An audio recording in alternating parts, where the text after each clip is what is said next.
Okay, so 8 commandments of selling to outbound. This is everything we've learned across 300 campaigns. So number one, you want to start the meeting with a conditional intro. So a conditional intro is you want to see how much they know about you, and then you fill in the blanks. So the way I do it is we call 4,000 people a day, and we meet with hundreds a month.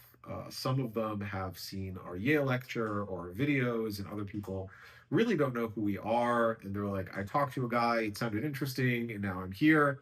Where are you on that spectrum? And I'll fill in the blanks. And then I'll intro my company with like the 20-second value prop, which I'll show you guys later.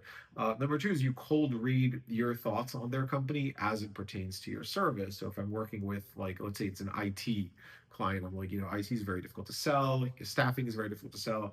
Here is a campaign that did it well. They Trojan horsed it. Here's how you sell staffing. We sell it as a revenue leak. Are you open to this approach? But you've probably had challenges doing outbound in the past or something. So you just give your thoughts on their company as it pertains to your service. This buys you a lot of equity, like question equity, because they feel like you're going to help them. You're not just going to ask them, do you need more leads? Show me where it hurts. Like, you're actually adding value.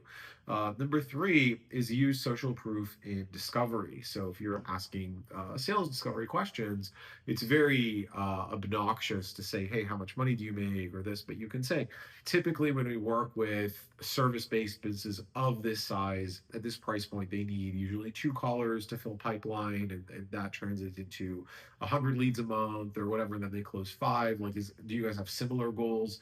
And so it gives you makes it easier for people to open up because you're used to dealing with companies their size. Number four is split the sales process into three.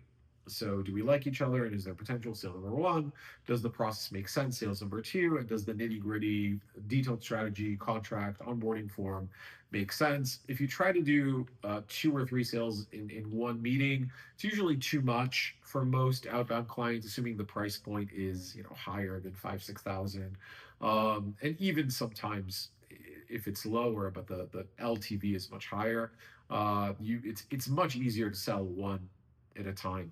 And then number five is prepare detailed materials in between your first and second calls for them to review so they can ask questions.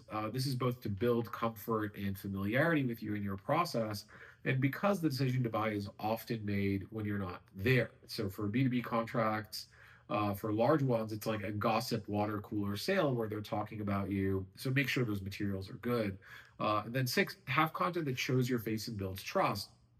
The reason having content, a strategy, and multiple meetings works is because we are reverse engineering a referral relationship. So, as you know, referrals convert much better than strangers. So, we're building a sales process that creates a referral. So, by the time they sign up, they've met you a few times, they've seen a video, they've read your content, and it feels like they were introduced to you, even though, it was just a cold call or a cold email or a LinkedIn message. So that's a process that can be engineered.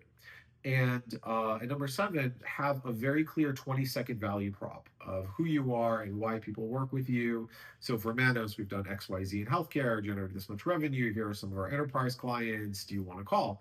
For Mirraponte, Costco cold calling, cheapest B2B leads through any channel. And we're always focused on plugging a revenue leak or generating more revenue with rare exceptions. And then number eight, have an AI assisted SDR follow up strategy to get skeptical prospects on a call, which I have to do a video about this later for you guys, but very, very simple. Some people email you, and then you create very custom, personal outreach to that lead. So I hope this was helpful, and have a great day. I will talk to you guys soon.